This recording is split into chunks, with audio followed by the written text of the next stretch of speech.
ایک بات یاد رکھیں کہ گمراہی تب آتی ہے جب ہم قرآن اور حدیث کو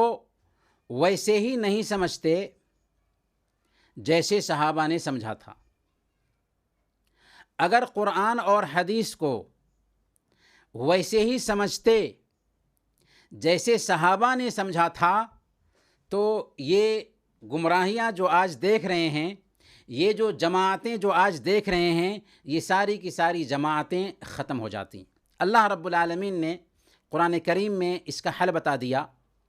سورہ البقرہ میں، فَإِنْ آمَنُوا بِمِثْلِ مَا آمَنْتُمْ بِهِ فَقَدِ اهْتَدَوْا،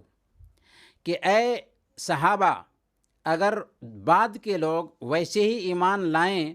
جیسے آپ ایمان لائے ہیں تو وہ ہدایت پر رہیں گے۔ وَإِن تَوَلَّوْا فَإِنَّمَا هُمْ فِي شِقَاقٍ، اور اگر وہ منہ پھیریں تو اختلاف میں پڑے رہیں گے۔ تو آج جو اختلافات ہم دیکھ رہے ہیں محض اس بنیاد پر کہ صحابہ کی سمجھ کو نظر انداز کیا ہم نے،